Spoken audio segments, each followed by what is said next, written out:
Episode 101 of Outlander Cast is brought to you by BarkBox. For a free extra month of BarkBox, visit barkbox.com/OutlanderCast when you subscribe for a 6 or 12-month plan. I'm afraid this is all a mistake. I'm just not sure if we belong together anymore. How can you say that? I had a life. We both had lives. And families. It wasn't the plan, but I didn't hate Boston. I had a career, a home, friends. And you had your print shop in Edinburgh. It wasn't so bad, really, was it? Being a printer was not compared to being your husband.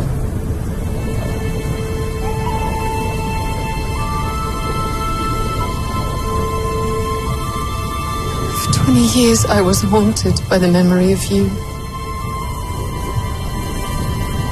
And when I found out you were alive, But ever since I've arrived back, it's been so much harder than I could ever have imagined. When has it ever been easy?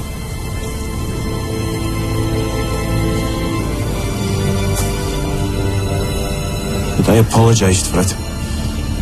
I've done all I can to make it right. You belong with me. We're mated for life, Saz and I. Will you risk the man I am for the sake of the one you once knew?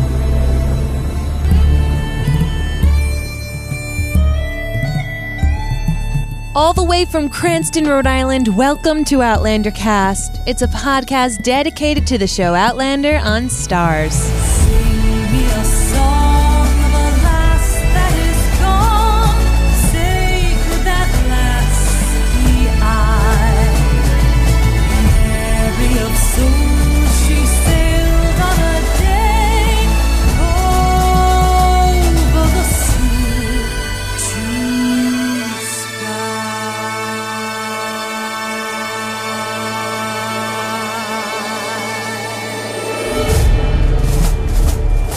Hello, fellow Sassenachs. My name's Mary Larson, and I'm your host. My name's Blake, and I don't want to, pat myself on the back. I don't. But I think I'm going to. Because this guy with the two thumbs over here totally called Leghair. Oh my goodness gracious. Let's just get this one right off at the start. Why not? Bam! Just like that. A winner! So if this is your first episode of Outlander Cast, hi, welcome. I'm a book reader, and Blake isn't. And at the end of each episode, he gives us his outlandish theory of the week. And when I'm right, which is more often than not, I get the prices right. We need to get a tally. I think we should take a tally. You actually have done quite well so far this season. Listen, I called Willie. You know what? It's all the trailer's faults. No. Oh, please. Leghair was not the trailer's fault. Okay. I called that because I'm a sicko. Okay, so congratulations. You called you. that he would be married to Leary. I got some other ones in here too, but I'm going to Okay. save those for later. I'm going Okay. to save those outlandish theories, the correct ones, for later. So All right. I just want to get that because I'm most proud of that one. Yeah. So, my darling, what'd you Yes. think? What's your kilt rating? It's a big old 5. A big 5. Wow. Okay. I had so much fun. I laughed. I cried. I said, ouch. I do not ever want to be on Jenny Murray's bad side. No. Like, I can handle people who, I don't know. I can't really handle Hate is people. going to hate, man. Yeah, watch out for that tongue. And it's Quick, like that quick. super passive aggressive hate too. Like, oh my God, it's just you get shivers down your spine when she just like looks at you. I think she actually was a character in Mean Girls. On Wednesdays, we wear pink, and she just was able to give all of that snarky sass and cut people down. Oh my God. That, What an amazing... Oh, yeah. So, nonetheless. Okay, Like, 5. A 5. How about you? 4.7. 4.7 kilts. Really enjoyed this episode. I have some problems with it. I got some issues that I want to talk through. This is our therapy. But for the most part, I liked this episode a lot. In fact, I wouldn't say I liked this more than A. Malcolm. I really liked A. Malcolm. Okay. But this is probably the second best one, after the first few episodes. Like the first 3 episodes were just fantastic. Mm-hmm. A. Malcolm was also fantastic. I think this is like the next step. This is like on par with Freedom and Whiskey, I feel like. Okay. So that's the rubric we're going with here. I think it deserves to be right in that slot. My love, for you, what do you got for your GBG? What's your good, bad, great? All right, let me pull it up. I took my little notes. Okay. My good was the Hogmanay scene. Oh, okay. I like this. I love Christmas. I love evergreen. I love figs. I love all that kind of stuff. I wish I could be there dancing, doing a little jig, dancing around to Bear McCreary's music, eating that luscious stuff. I loved how the scene was set. I loved the voiceover, believe it or not, from Jamie. It wasn't a voiceover necessarily. It was more like just it was a narration. That's different. Okay. I was down. I was down with all of it. I loved the girls coming over, and that was the first time he smiled. I was just down with that whole scene. Totally agree. Gave me all the feels, and also reminded me of A Christmas Carol. Mm-hmm. And I'm wearing a Christmas sweater right now. You are. It's November 6th. Okay, my bad. Jamie is officially the worst babysitter ever. Now, those of you who have caught up on Stranger Things Season 2, I'm not giving away a spoiler, but let me tell you, one of the best babysitters ever is Steve. Yep. He's a crummy boyfriend, but he's a great babysitter. And then that was literally a line in the show. And then you go to this, and it's like Jamie being like, oh, I showed him the world. Yeah, what else? Kind of got him in trouble. It's okay. You can totally trust him with me. Hey, go in these like death icy waters. Mm-hmm. He's a really good swimmer. And then I'm going to not look at him while I'm talking to my wife, mm-hmm. Not worry about it. You're not worried at all. And then I'm going to lose him. He's going to be, I can't do anything about it. Babysitter ever. Jamie Fraser, you are many things, my friend, but you are not a good babysitter. And my great is Jenny's sharp tongue. Oh, man, she's great. Oh, the icy glares, but those words, those sentences that, and she had multiple. Oh yeah, multiple. Like one of my favorite moments was when Claire came down after I think 200 children ran through. It might be 201. So Claire comes down. Kids are running around, lots of them, and she says something to Jenny like, "Wow, there's so many kids," and Jenny's just kind of like looking around because she can't even make eye contact. Doesn't want to. And then she's like, "Oh yeah, even the babies have babies or whatever." And Margaret and Claire's like, "Wow, isn't that so weird?" And Jenny's like, "That's what happens in 20 years." Yeah. And I was just like, boom, boom, boom. Like everywhere you went, she was like throwing shade. The boom, other boom, hip boom. check that she gave that I really liked too was when she's like, "Oh yeah, I wouldn't want to scare the baby with a strange face." Like, oh yeah, like yes, daggers coming out of her mouth, so many, out of her eyes, out of her nose, out of her mouth. Great, just so daggers great. everywhere. All the daggers. All about Jenny Murray in this episode. Oh. I freaking loved every instance. And I want to piggyback on what you said. I found that this episode was important, yes, because of the Jamie and Claire thing and how they're coming back together and they're finding their way to each other. But more importantly, it was Jenny and Claire's relationship that yes. If it was not plot B, it was at least plot A, 1A. I'm finding that it's plot A. I will tell you, I am all about Jenny in this episode. Oh, This is it. We're going to get more into this. Tell me your GBG. Okay, my GBG, the whole thing, the good, bad, great, is just one thing. Okay. One thing. It's all one. It's the end. Bring it on. Okay? The end, meaning like the swimming to the island? The whole scenario, the whole final scene, it was good, and it was bad, and it was great. Okay? The good was this. That final moment of doubt from Claire. Oh, okay. Yeah. Was this a good idea? Like, Claire, you remember how in earlier episodes I was talking about how Claire doesn't have consequences for her choices? Yep.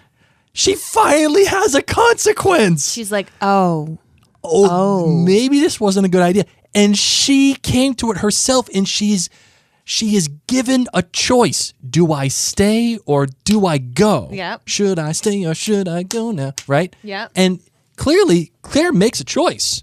She says, I'm going. But stuff happens. Stuff prevents her from leaving, right? Mm-hmm. Which is plot, but whatever. That's fine. What I'm saying is, Claire finally has consequences. There's finally drama to this choice that she's made. And I'm so happy. I'm so happy that Claire has this moment of like, I had a life. I had Brianna. I had Boston. I had a career. I didn't hate Boston. It wasn't the plan, but you know what? It was pretty good. Mm-hmm. What am I doing here? And you can feel for her. You can relate to that as she's saying it. Now the bad. It deals directly with this, which is, well, first, let me say this. The show, the episode, for the third week in a row, maybe third week in a row at the least, ends on an emotionally manipulative cliffhanger. And I hate that. Stay tuned. I hate that because it's a gimmick, and it's only there to be like, ooh, wait till next week, guys. Like, that's how the chapters were. And I'm not saying that, but it's just emotionally gimmicky, especially after coming off of this great emotional. Why should they have ended it? I don't. Well, I'll get into that. Okay. I'll get into that because I think they ended it in a fine place. I'll get into that. But the real bad is, again, what happens at the end, and it's directly related to the good, which is Jamie in this episode, and I don't want to say so far this season, but Jamie isn't paying for his mistakes. Mm-hmm. He isn't. He's not taken to task for his mistakes. Much like how I felt Claire wasn't taken to task for her choice to leave Brianna, mm-hmm. I feel like Jamie, each time there's like this really good meaty piece of drama that Jamie has gotten himself into, whether it was lying to Ian's parents, and he gets called out by Jenny, or when we find out about Leghair, she comes in and we can call her Larry. Okay, no, I'm going to call her Leghair because that's what I've been doing, and then Claire decides finally, hey, I don't think this is good. I think we're not meant to be together. And she's about to walk away. But each one of those instances, something of the plot undercuts the emotionality of that moment. And it makes us kind of forgive Jamie. And it kind of puts it off. Like, oh hey, look over here. Oh, wait. Never mind. Sorry. Look over here. Before you get too mad at Jamie, look over here. And it perfectly that's perfectly encapsulated by this real meaty moment of Claire saying, I don't know what we're doing here. Can we actually do this? And, he turns the charm on. Would you, try to be with me as the man I am for the sake of, whatever I was or whatever. And then he touches her chin and everything. And he's like, do you remember the pack you just operated on? Yeah, I know. Do you remember it? You saved it. And then all of a sudden, before Claire can make a choice, before she can walk away or do what she needs to do for her, it's, oh my God, a ship comes out of nowhere. Dun, dun, dun. And young Ian, commandment number 4, wee Ian. There you go. Can't get away. I think that. But the great was the shot, the direction of this entire scene, really.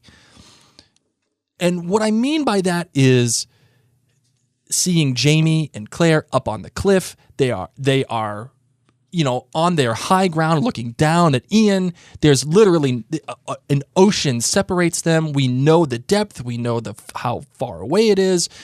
And then they get into the conversation between the two. And as far away as we were before on the cliff, now we are that much closer to their faces. The negative space use in each of these scenes as they're talking is gorgeous. It shows you that they are finally alone, that they are together, and they only have each other to talk to at this point. And that use of negative space is emblematic of that.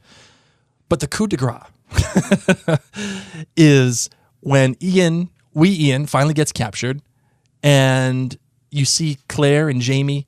They've now come down off of their high ground. They are on the beach, and the shot pans out. We are ripping away from them, and the story is now going into the ocean. And there's this massive wide shot as we see our title couple become inches big, and we realize the story is not only going into the ocean, but it's getting much bigger. That's right. Now. It's getting much, much bigger. And that is beautiful visual storytelling. And that was all Jennifer Getzinger, who was the director of this episode. She is amazing. She's amazing. I loved this scene. So the listeners, what do you got for the listeners, my darling? Chrissy Malay Austria gave it 5 kilts. The great was everything. Everything Jenny, a.k.a. Laura Donnelly from the Brock. Jenny from the Brock. Need I say more?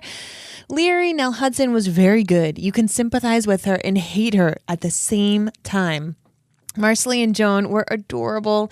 Ian, Stephen Cree, wicked old Ian, was so endearing. Sam and Kat were fantastic as always. That argument, as real as married couples go. It was great to see Ned Gowan again. Sorely missed character. She said there are no bads. And if you were Claire, how would you explain your return to Jenny? Well, we're going to talk about that in a little bit, Chrissy. There we go. Megan Rose Pear says 5 kilts. This episode is a perfect example of how sometimes TV can make a plot line even better from necessity. I loved how they streamlined the aftermath and cut out Claire running away. I loved that Jenny asked obvious questions that the book Jenny never does.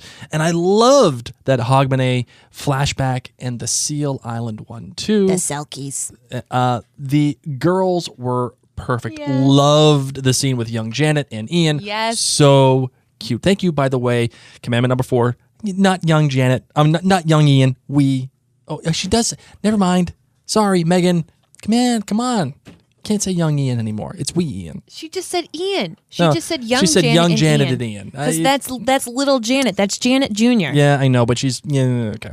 And the bad. She was like my favorite young actor. She was cute. She's so good. And the bad. They almost made those girls too likable. I feel bad for them. At least Marcelly still gets to have Jamie as her dad, but not adorable Joan. I also don't like that she doesn't answer Jamie at the end. When are they even going to have time to fit in an answer with the adventures to come?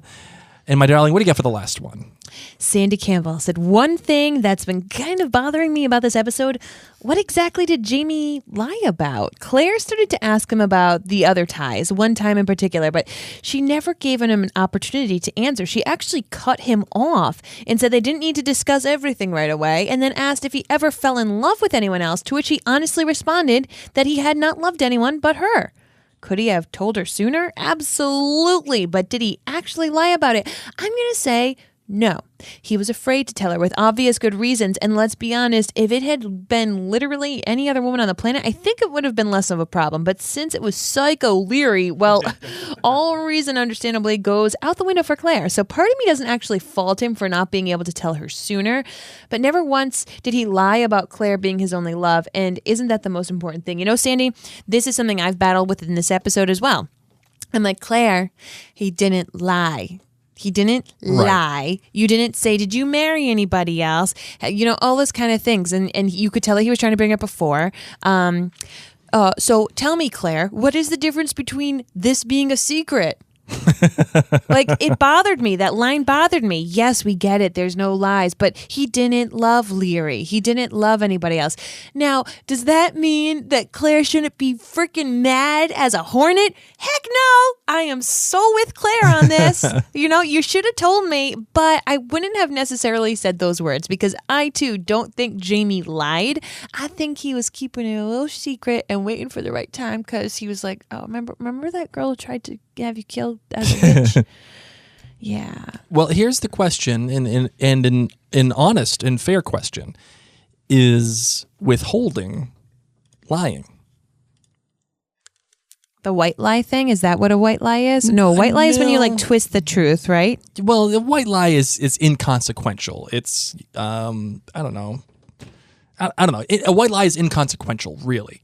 It's just something that is there. Is withholding information the same as lying to someone? Listen, here's what I'm going to tell you, and I'm probably going to get a lot of flack for this. Okay, what do you got? Jamie Fraser is one big freaking liar. right now. Season 3, King of Men, not so more, liar. Yes, I would say You know that there who- has you been know some who he lying is? and withholding going on. We need that woman from The Princess Bride. Liar! Liar! That is what he's doing, left and right to the people that he loves the most. It kills me. What was this? Oh, sorry. I thought we were moving on. I was just talking about The Princess Bride. No, it's fine. It's fine. We're coasting. You want to keep going? Tell me about this episode. All right, episode title. Sorry, I didn't mean to jump the gun on you. I thought you were done. I No, apologize. I just need to. You want to get it out again? No. Dude, just do it again. No, I don't. Liar! You can find the sound clip. Okay. Episode title was First Wife, as we all know. Little on the nose there, but I'm okay with that. I'm fine with that. Written by Joy Blake. She has done one episode this year. She is one of the new writers and producers that were brought in to Outlander this year after the departure of Ira Stephen Bear. She's written on shows like The Ghost Whisperer, Criminal Minds, Suspect Behavior, Matador, and Robert Kirkman's other show. You know who Robert Kirkman is, my darling? No. He's the creator of The Walking Dead comic book. He's a producer on The Walking Dead. Yeah. Robert Kirkman actually has another show called Outcast. It's on Cinemax, and she is was a writer on that show as well. And I will say, Miss Joy Blake did a pretty good job this episode, and we'll get into that. This was, again, directed by Jennifer Getzinger. She also did episode 302, Surrender.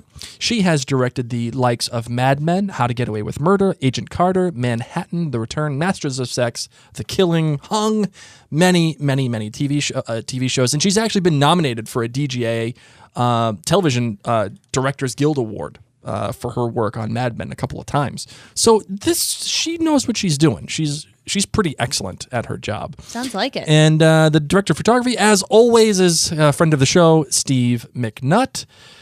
And you can tell, again, and we'll get into that as well. My darling, you're the boss. How are we doing this today? What do you want to do? I'm digging deep. Okay. Let's get the shovels out. Let's dig. Where do you want to start? Liar, liar, pants on fire. Are we going to keep liar? Are you happy with Jamie? Are you unhappy with Jamie? Do you feel like he's being fair to Claire, or do you feel like he's it's putting not her in a even spot? Claire. So here's the thing: is it the Leary thing that pisses me off the most? Actually, no. It's reminding me that Jamie has been lying to his sister and to his brother-in-law about Ian. Oh no! Commandment number 4. Can't say. I keep forgetting. Crap. No, we is right. Young is bad. Yeah. Sorry. I've been really upset with that. And, he does have that moment, you're talking about the Jamie Fraser charm, and he does that with wicked old Ian. So when Ian is like, this is a boy's job, this is stinky. Like he's pouting. This is stinky. And young Janet, who, be still my heart, you are my favorite character, new character. Busting balls. Oh my God, I just love her. I want to see her all the time. Wicked old Ian's there. And Jamie's like, see, sometimes you don't have to give him a thrashing. And hey, by the way, I'm sorry. And he shines his pearly whites, because remember, Claire told him to take care of his teeth. Shines his pearly whites, and all of a sudden, Ian just goes. I know, and that's my point. That's my point. And Ian falls for it too, just like all of us. That's only because he loves you so, Jamie. No, don't. No. Everybody does. That's what I'm saying, is that everybody does. And it bothered me, but I get it, but it bothered me. And, before we have time to get mad at Jamie, before we have time to see things and dig into this real conflict, wicked old Ian's like, yeah, it's okay. Don't worry about it. It's fine. So sweet. I love wicked old Ian. I just love him.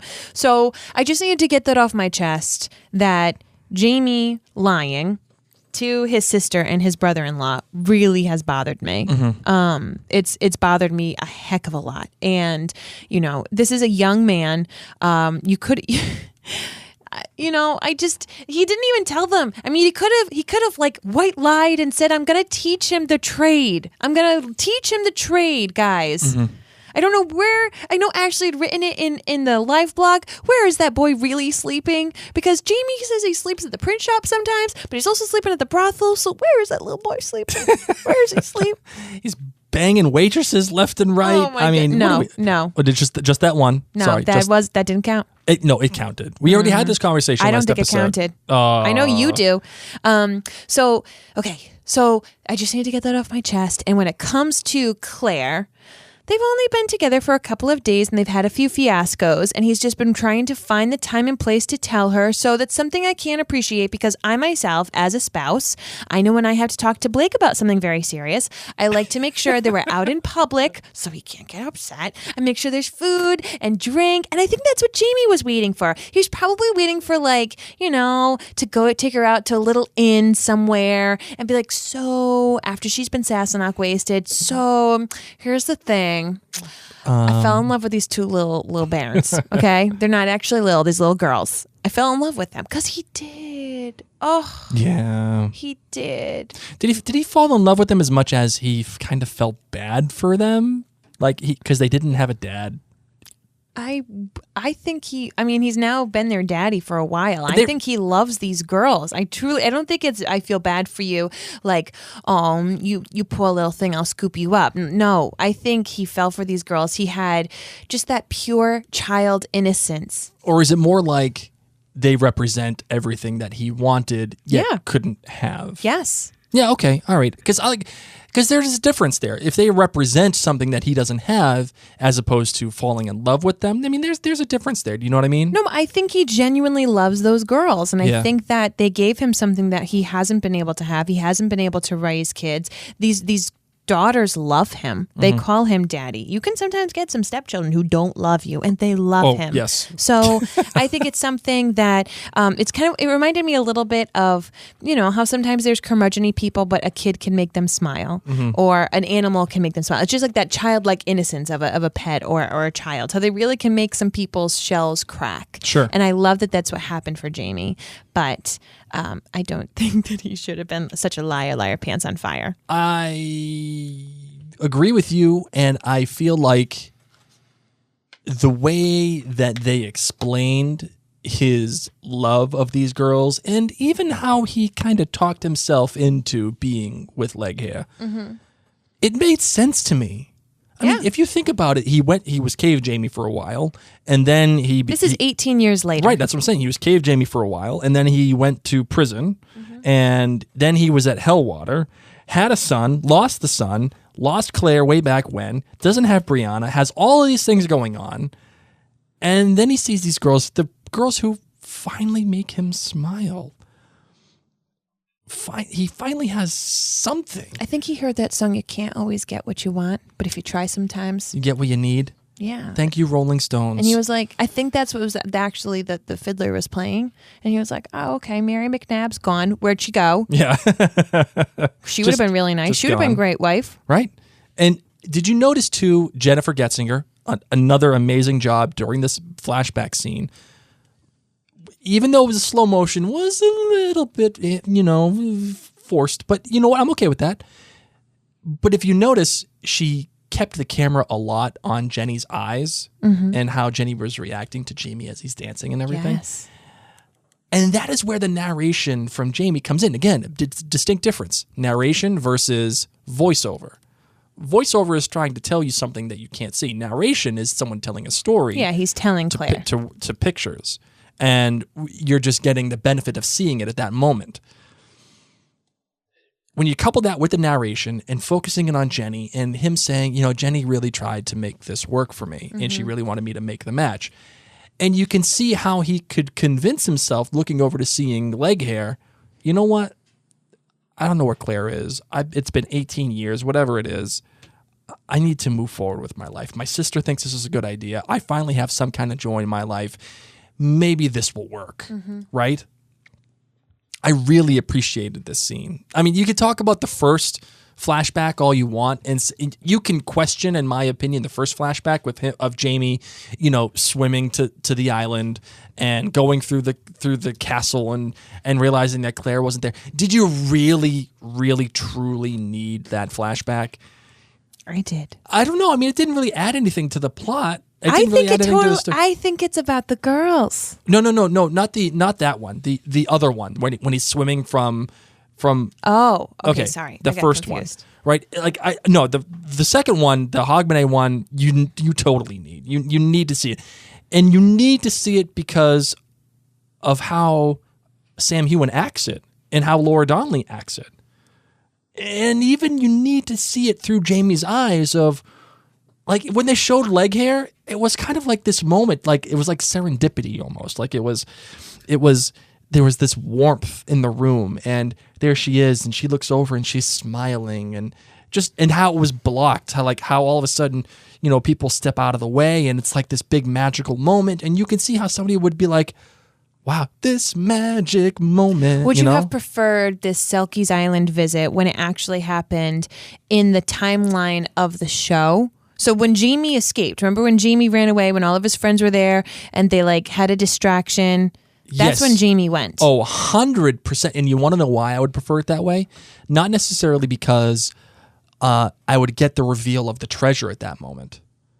But this would be like a Christopher Nolan type thing where he shows you one thing. Mm-hmm. Like if you saw Jamie swim over to the island and look for Claire and be like, Claire, nothing. And then all of a sudden nothing happens.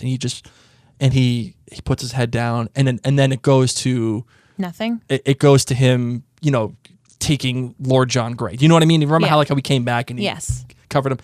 If you showed that, and then you get the narration, and then you see this extra part with the treasure, extra part where now it's at in this point in 308 okay. Now you see him with the reveal of the treasure.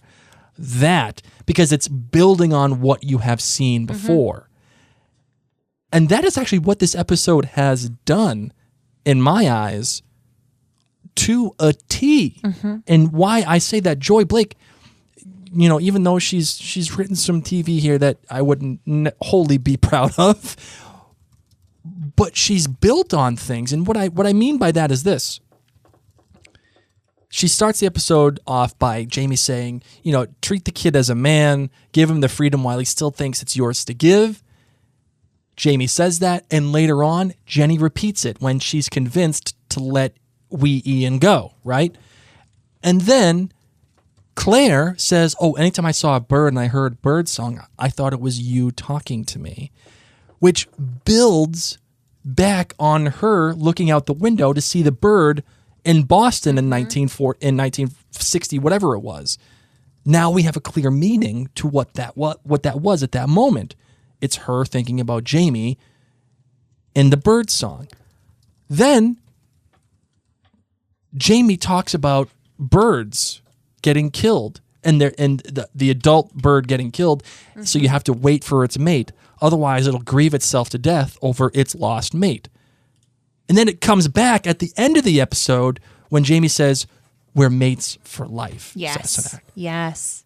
And then, not only that, Claire says, Jamie, we could have secrets, but we couldn't have lies. You told me that. That comes back off of first season. The first season. Everything is Joy Blake built all of this stuff up only to have it come back. And that's when you have good writing. Because it rhymes. It makes sense within the context of the story. And which is why, in the end... It's not just Joy Blake. It's someone called Diana. But you know what I mean. She's kind of a big deal. Which is why I would love to have seen them show Jamie back in whatever episode it was, 303. I think it was All Debts Paid. When he escapes, and then it cuts off, and then you think, that's just it. He didn't find Claire. He went back. But then you realize he also, later on in 308, found that treasure. That would have been freaking awesome. Yes. So that's my thing with that. You want to go into the next deep topic? What do you got? Why did Jenny get leery? Oh. I mean, Like, that's like a deep, wonderful conversation that if you are listening, I want you to have this conversation with your Outlander friends this week. I want you to sit down and say, Well, would you do what Jenny did? Would you, let's play devil's advocate. Let's pretend we're Jenny's lawyer. Why did Jenny call for Leary? Well, like any good lawyer, I'm going to say, let me answer you by asking you this. Okay. Why do you think she called? Oh my God. Hey, that's not fine. You first. I think Jenny, listen, this is why I love Jenny. Because Jenny has 0 fucks. I mean, her fucks account is on overdraft. Blake, watch your mouth. Well, but I'm sorry. She don't care nothing about anybody except her family. Okay. Jenny is passionate about her family. Yes. Yes. She's protective. And I think how Claire worded it was very perfect. How she can be warm. Oh, yeah. But also very cold. So, yep. It's just steely cold. And again, this is why I love Jenny, because Claire was part of her family and then took off. And everybody has kind of just accepted her reasoning, Claire's reasoning. Oh, yeah, I went to the colonies and I came back and, hey, look at me, I'm back, I'm Claire. And Jenny's like, wait, you can't, where the hell you been? Family writes letters. Mm-hmm. Family lets us know that you're alive. The girl I knew would have kept going for Jenny. Yes.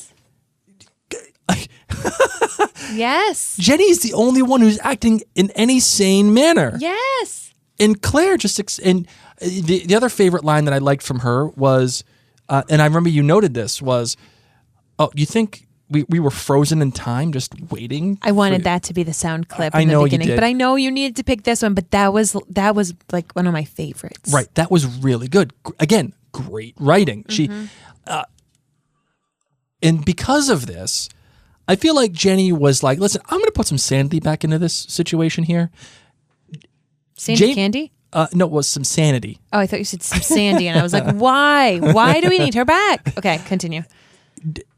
My brother is married, and he's married to somebody else, and this woman has a right to know. And she's not wrong. Would I have done it? Probably not. But as Wicked Old Ian says, if there's a pot of shit to boil, you stir like it's God's work. She's a shit stirrer. And I'm okay with that. I'm okay with that. It reminds me of someone I know. I know. Just throwing that out there. I don't know who that would be. So ask me, why would I do that? Why would you do that, my darling? Why would you be the chief shit stirrer?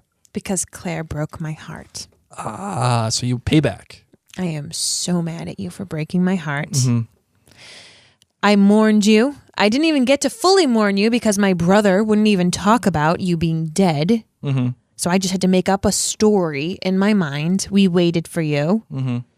There was something special about you. I couldn't even ask. I don't even know everything about you from when we hung out, but we were close. And I don't get a lot of close people because I live on a farm and I never go anywhere and I don't know where Mary McNabb went. I think she's still picking potatoes. She just straight up disappeared. My only friends are Mary McNabb and Leary and you. And I liked you best of all. And you just left. You were my favorite. And you left. Mm-hmm. And I mourned you, and I was so sad, and I was devastated. And Jenny Murray, who you never see probably broke down all the flippin' time. Right. Wicked Old Ian probably heard her say prayers all the time about Claire. Please, Lord, bring Claire back. Please let us find out something about Claire. Please, please, please, please, please. And now to find out that she was in the colonies, that somehow she left Scotland, left Scotland, couldn't write a letter, couldn't send any word to this family, and for 20 years decided not to send word. She's no nonsense. I like that about her. And given the information that she is privy to, it actually makes a whole lot of sense. Again, she's the only person who's kind of like, wait, that shit don't make sense. What are you talking about? You keep smiling. Sorry. I'm sorry. I don't mean to. Jenny gets me all worked up.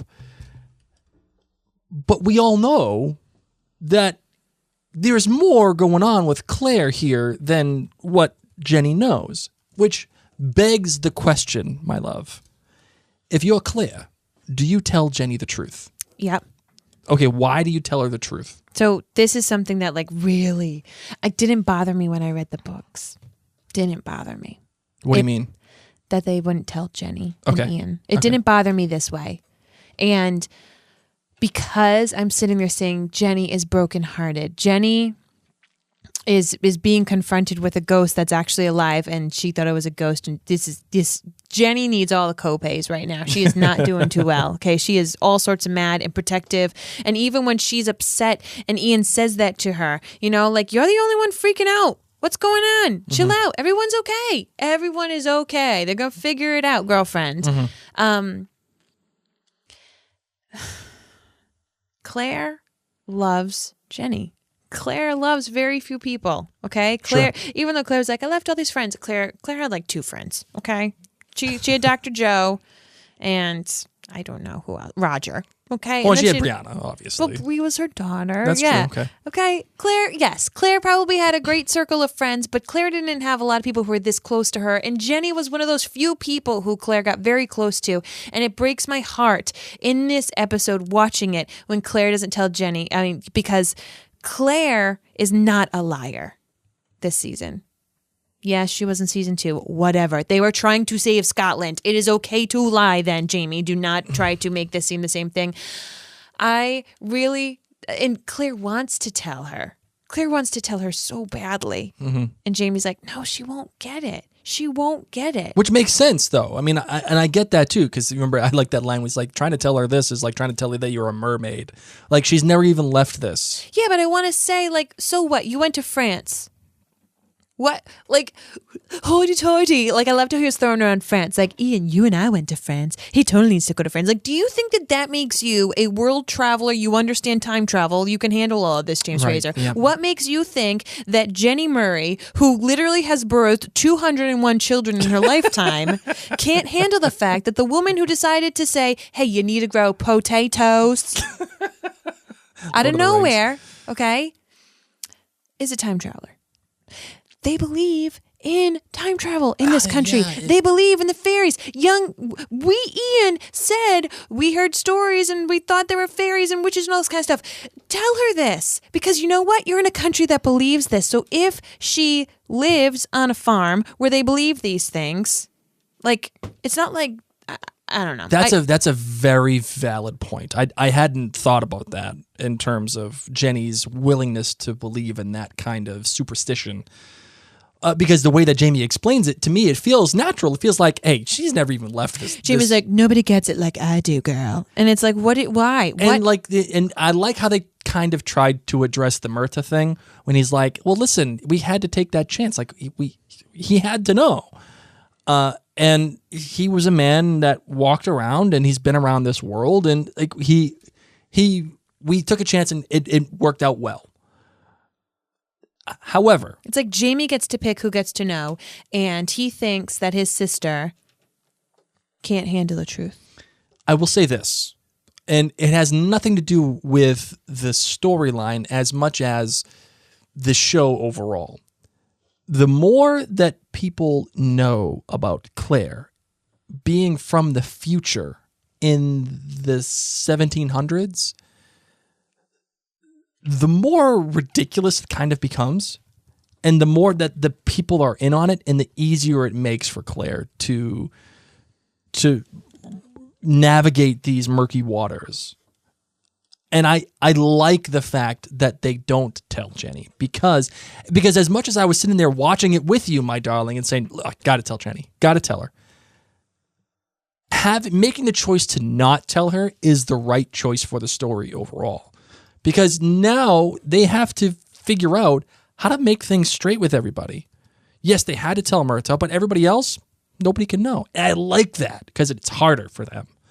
And that's just an overall want for the show, as opposed to, I really want Jenny to know because I really like her. Do you know what I mean? Mm-hmm. And I think it was really, again, Laura Donnelly, this woman never even knew who she was prior to Outlander. Freaking all-star. Oh my gosh, seriously. A this was total her all-star. She was, daggers everywhere from her. And I think, oh man, just so special. I could watch, if I could have like a buddy show with Claire and Jenny from the Brock, just like a spinoff. I would watch, if I could just have a Jenny from the Brock spinoff show, I would watch that constantly. She'd be having a baby every episode. Just pulling them out. Claire would be doing surgery every other episode because that's what I guess is happening in season 3. I want to vomit. I'm done. I'm really done. And sadly, it's not going to stop. Probably not. I think that's why they're doing this. I think they're like, all right, we're going to weed out those who have, weak stomachs. If you can't stand the surgery up to now, then you better turn off the show because you ain't seen nothing yet. I just want to say this. Bam!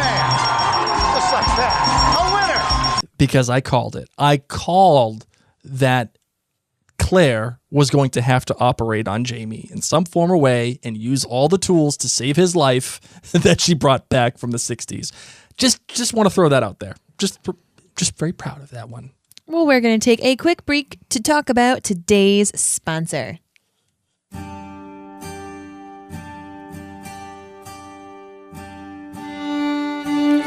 Once again, today's sponsor is BarkBox. It's a subscription-based program, but for your dog or for someone who who has a dog who they love in their lives. And I absolutely adore this idea. Now, listen, it's the holiday season. You might have a teacher of, your kid's teacher. You might have a neighbor. You might have a sister, a husband, anybody.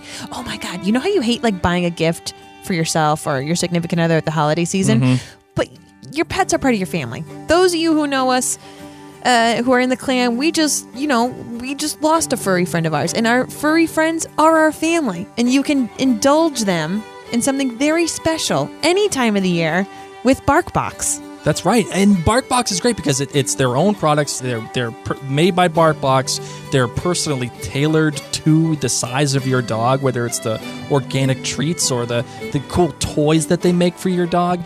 And again, this is for anybody who. Dog people love their dogs, and we all know for babies and fur family, they're very special to us. But dog people love their dogs, and this is a perfect gift for someone. Even if you don't have one for yourself, you give that to somebody who loves that pet. It's the gift that keeps on giving, not just this 1 month of the year. Especially coming for Christmas for a guy like me. I don't know what to get people, but I do know some people love pets. I'm going to get this for them. So you can visit barkbox.com/OutlanderCast to get a free extra month if you subscribe to a 6 or 12-month plan. All right, my love, let's just get into this. I thought we have been into this. I want to get into this one because, and this is why Claire's choice at the end it's not made for her, but she finally has a choice and she's about to make one, and the plot prevents her from making the choice, which is deciding whether or not she and Jamie ought to be together. Now, we all know, right, that they're going to be together. There's no Outlander. There's no more 15,000 other books without these two staying together. So we know that they're going to. The idea is to give some drama to that choice. We may know that she's going to stay with Jamie, but her concerns are legitimate concerns. All of the sweet talk from Jamie can't, in my opinion, after seeing where Claire is right now, it can't sway her. It can't say, it's okay, honey, come on back here. And oh my God, did you see that face? she was, the only When that thing, little red-haired girl came in? oh my God.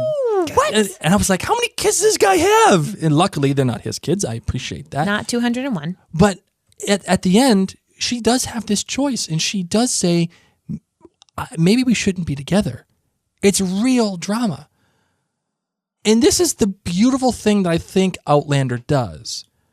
Because love, regardless if you're from 200 years in the future, 200 years in the past, if you're James Fraser, if you're Claire, Randall, Murray, Fraser, Malcolm, whatever the 40,000 names that we have so far for Claire. She has a license like mine. Mary's got 18 names on her license. Mary Catherine Earl Larson. I booked a plane ticket today and they were like, so what's your middle name? And I was like, Catherine and Earl. I have 2. It fit. Anyway, yes. Claire. Love is scary.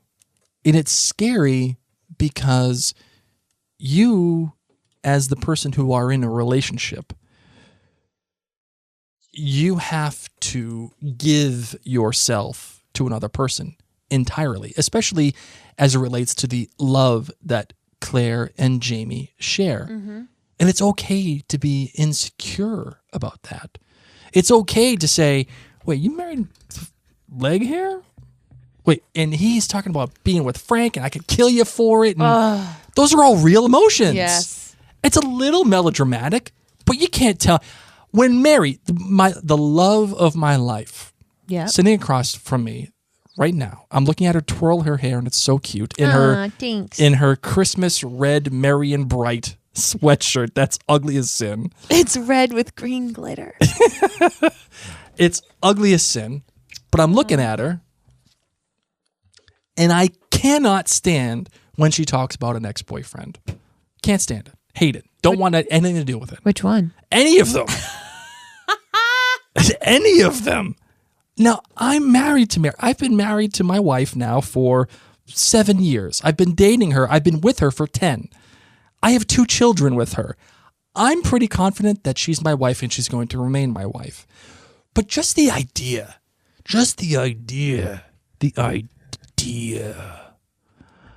of her being with somebody else goes right up my ass. Even if it was before even knowing her. You're such a potty mouth. It just does. I'm sorry. I can't help it. So I get why Jamie is saying, yeah, I could just imagine you being with Frank and I just want to kill you for it because I want to kill Mary for being with somebody else even before she knew me. Speaking of kill, okay. Yeah. That fight made me very uncomfortable. Ooh, yeah. That's another thing I wanted to talk about too. Like, So they get it. They get into the fight and the music. I'm sorry. You know what? Go ahead. You brought it up, please.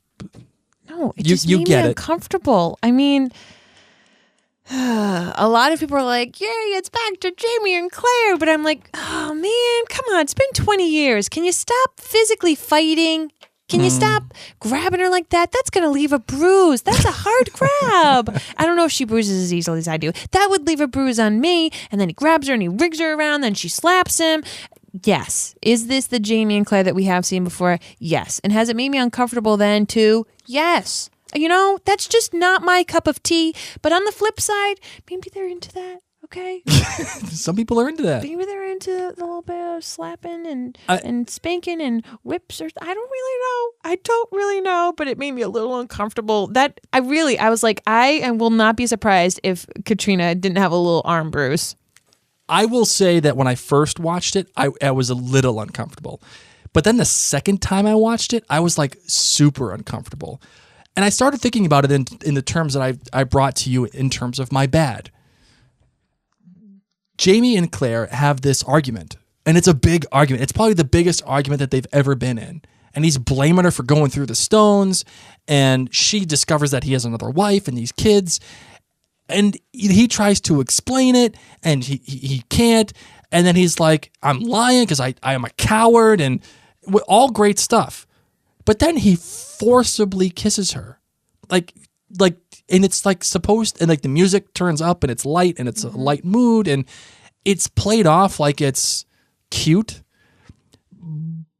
But considering when they just have this meaty conversation and you're not dealing with it, you're just moving on to the next thing. First of all, you're not making Jamie answer for what is going on necessarily. But also what's happening is if you were to play this with any other 2 characters on this show, it would be like an assault.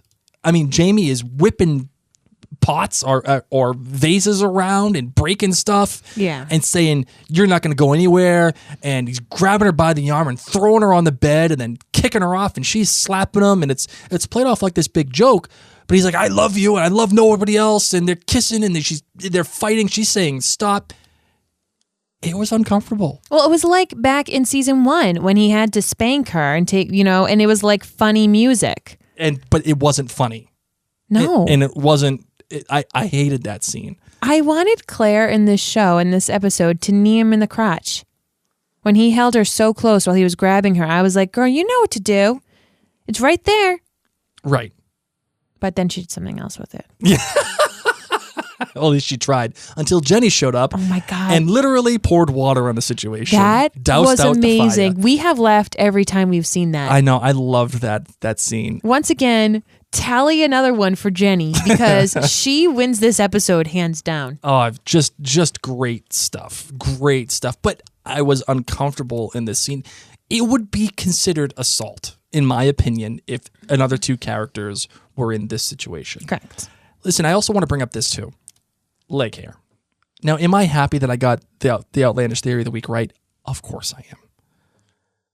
Girlfriend needs some minutes with Mary. She needs all the minutes with She needs Mary. a little rose water. You know for who that- had for that all the minutes with redness. Mary?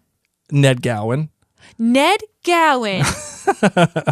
Oh my! You want to know something about Ned Gowan? What's that? I think he's a time traveler. Oh, he probably is. I'm actually being sarcastic. I'm just saying, how are you still alive and how you look this good? Right. Are you using the same moisturizer as Claire? Because that's why Jenny's mad at you, Claire. Because you don't look 20 years old. Okay, continue. Sorry. The Leghair situation. Now, is it a little soapy for my taste? Yes. Is it a little soapy for my taste that she shows up with a gun out of nowhere, even though guns are banned? Everybody obviously has one. I know, but still, guns are banned. How is this little girl who has been twice widowed gonna have a gun? I just, whatever. Whatevs. It is what it is. She doesn't have a man at home with her. Jamie probably bought her the gun. And the way He that probably bought it for her. the way that it was played out on the scene, it was like she was in mid-sentence, and all of a sudden, as she's about to say another word, she pulls the trigger and shoots Jamie. Now, we all know that she didn't mean to kill Jamie. She probably meant to get at Claire. But just the way that it was done, it felt a little awkward to me. But How about that push? That was awkward. oh, that was Claire. That was an awkward Claire forecheck, get out of my way! Don't shoot him! Jamie, go away. What are you doing? Did you step on her foot? I know. It's just such a lame put. She didn't use her. She just shouldered her. Well, after we had just seen the full body stuff that we were just talking about before. Yeah, it she was just a kind of little awkward. bumps her. Meh, and then Claire just ran away. She was like, Claire's such a bully. She bumped me. Here's the thing. The whole second family for Jamie, it just feels like a twist for the having a twist sake.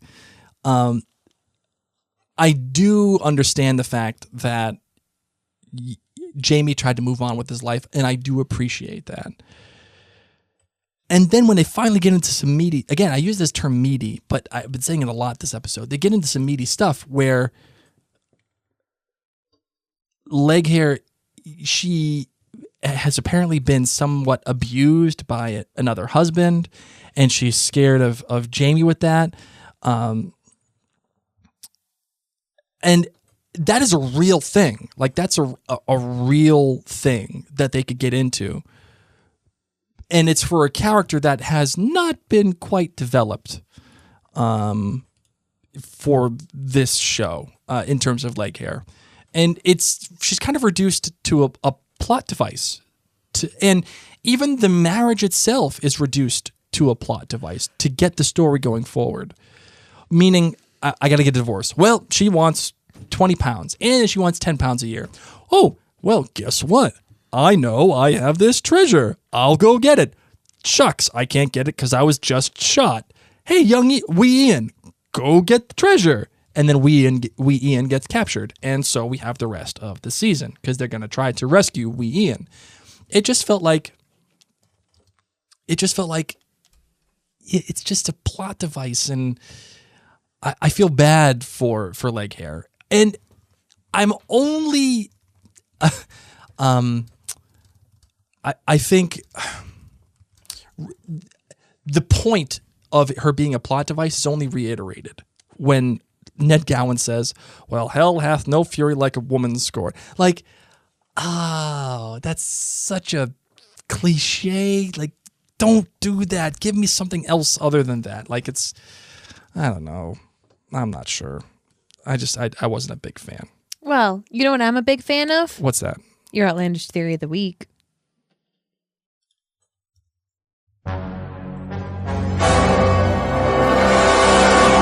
Want to let you know that this Outlandish Theory of the Week is brought to you by Celtic Eternity. Please visit CelticEternity.com and get 10% off Celtic and Scottish rings with the coupon code OutlanderCast, all one word.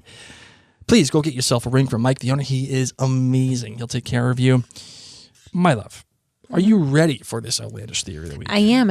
I feel really excited because now that you've stopped being able to watch trailers, which those of you who are new to this, if you don't watch next week's trailer, it's kind of fun. It's kind of fun because then it's a whole new world when you first watch it. A whole new world. No. Please don't. Sorry, I forgot. Commandment number 5, only Mary can sing on this podcast. You're tone deaf and I love it for it. Okay, so yes. All right, the theory. So, wee Ian has been taken away. Yes. Okay, he's been on a boat. He's on a boat with his flippy floppies. At Kinko's making copies, and I got a feeling that it was the guy. Tonight's gonna be a good night. It was the guy who burned down Jamie's print shop. Loose Eye guy with his boss. They're on that boat, guaranteed. And the reason why I know that is because they were tracking Jamie all the way back to the Brock, and they noticed that it was young Ian, wee Ian, that was going out there. Anyway, as a result of this, we have already established wee Ian and Fergus as good friends. Now, what's Fergus up to right now? Oh, you know, menage a trois. So Fergus is going around here and there. Now, we all know that Fergus is part of the family, and he's going to go on an adventure with Claire and Jamie because that's Fergus, and he's going to want to go get wee Ian because that's his buddy, and he's going to find out, and he wants to be part of this adventure coming up, right? Okay, great. Jamie has to pay for this moment. Jamie has to pay for his decision for lying to Ian's parents and then sending this poor kid out. Losing Ian. Worst babysitter ever, Jamie. Going out. This is not swimming Jamie's in this finest. water saying, oh yeah, if he doesn't go with the current, he's going to go to the new world. The worst point is the current. Yeah, like, you just have to. He'll just float away, into the abyss. Whatevs. Whatevs. Not NBD. He has to pay for this. Babysitter of the year. And he has to pay for it because he's sending this kid off to get a treasure to pay for his divorce from Leghair. Right. Okay? Just get a boat. There has to be some... Why do we not have a boat? Even an inner tube would have been better. Anything other than just swimming that whole channel, whatever it was. Okay, that's a whole nother conference. That's a whole nother podcast. There has to be some kind of recourse for Jamie here. And you want to know what the recourse is? Tell me. Fergus is going to die by season's end. Because Fergus is Jamie's other son. The adopted son of Claire and Jamie. And Jamie has to pay for this. He has to pay for all the things that he's done. Because as I have said at the top of this episode and throughout it, the plot has demanded that we either look past Jamie's flaws or we forgive him for them because we're too busy going forward. We're too busy getting to the next point. We have to just go with it because he's the king of men. He's perfect. He always has the right thing to say. But there has to be some kind of recourse for Jamie. And that is Fergus is going to die by season's end trying to save wee Ian. Somehow, some way, Fergus is going to pay the price and Jamie will be at fault for it. And that is my outlandish theory of the week. My darling, do I get an interesting? Interesting. Like interesting, like, wow, that's interesting. Oh, wow, that sucks. Interesting. Interesting. That's all you're getting. Charlie, what do you got for me? Mock me. Please hang up and try again. I've got some final thoughts. I'm so excited. What do you got for your final thoughts? Okay, first off, where the hell did they get 3 horses? Okay? His print shop broke down. All of his worthy stuff was in there. Do you really have that much money to buy 3 horses? Where did you get them? Can I say one thing before we continue? When Wicked Old Ian's like, a wee fire. You wouldn't be here if it was so wee. Right? I just thought that was so awesome. So good. So good. And speaking of wee, by the way, why is it that every other kid in the Lallybrock house, all 201 of them, are known as wee Janet, wee Jamie, wee this, but the only kid that is not wee is young Ian? I don't know. Don't they know the commandment? Seriously. What is going on? Sorry, continue. Okay, why did Jamie decide to give the governor a sapphire? Where did he put it? In his mouth when he swam back? Why? Why was he like, I'm just going to take just one, I'm going to give to my buddy? What? Because he likes to play chess. Okay. Just doesn't Isn't that make kind of sense. weird? Just to throw in there and be like, there were all these beautiful things and there were all this stuff. And then I just took one sapphire to give to the governor of the jail. What? Okay, Jamie. And then, can someone do me a favor? Mm-hmm. And in these previous 2 seasons of Outlander, can someone screenshot some other redhead men?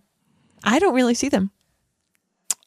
Valid point. Fun. Let's find all the redheads that live in Scotland. Just fun. Okay, those are my final thoughts. I want to throw Where'd this. you get the horses?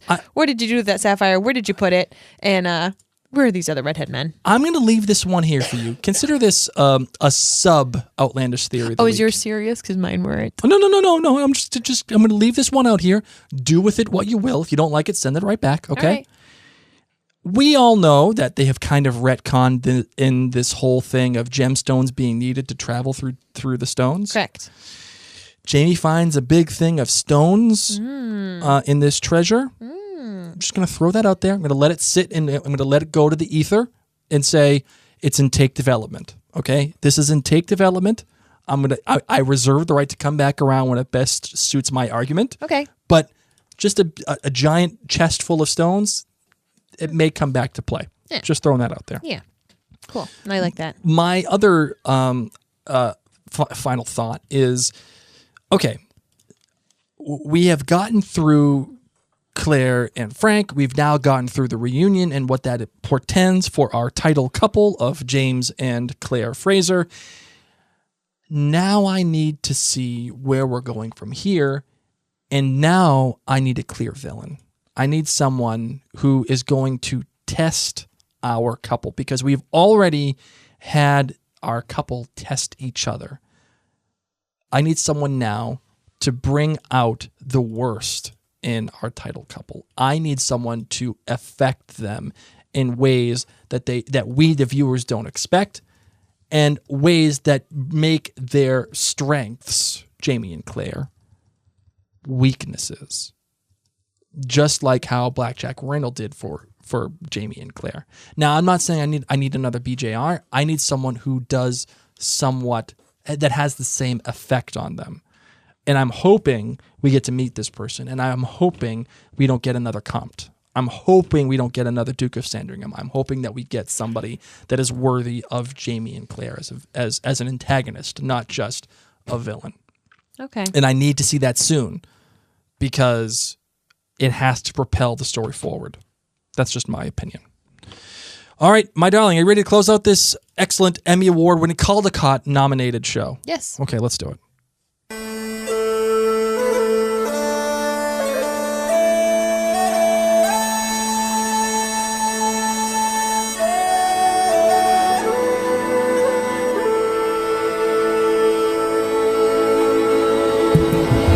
We want to thank all of you for being a listener of this show and want to remind you to tell your friends. Tell your friends who like Outlander about us. Do you know the best way that people learn about podcasts is by word of mouth? You can also join the Outlander Cast Clan Gathering on Facebook and also the Outlander Cast Clan Book Club.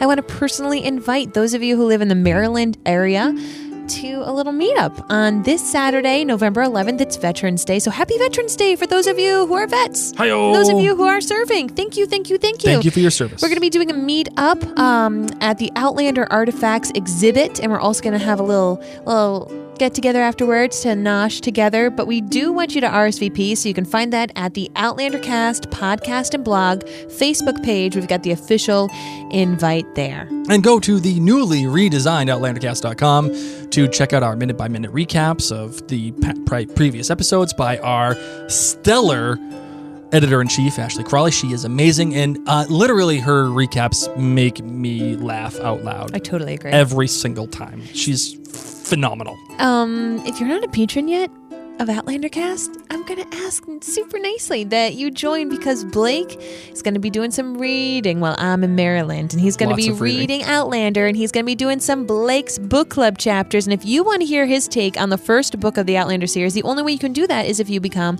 a patron. You can do that at patreon.com/OutlanderCast. That's patreon.com/OutlanderCast. And while you're there, all you need to do is just become a patron for as little as $2 per month. You get our episodes early, you get the Blake's Book Club entries, and there are, of course, other levels as we go along. And just as a reminder, our next goal is $1,600 per month. Once we get that, you guys get to decide what Mary and I's next podcast will be once Outlander Season 3 ends. We will podcast literally about any show or anything that you guys want. And we will have a vote for it once we get to that next level. Want to give a big thanks to Peg, Anne, and Bobby, Lisa, Meredith, Amy, Christina, Sue, Keelan, Meredith, Liz, Dana, Nikki, Michelle, Tara, Jennifer, Lauren, Heather, and Marilyn. They are at a certain reward that we want to make sure we thank them on each episode, but all patrons are currently listed on the Outlander Cast website. You can find them there, and if you're a patron, you can find your name there. So excited. We got that up and working. Just amazing. What?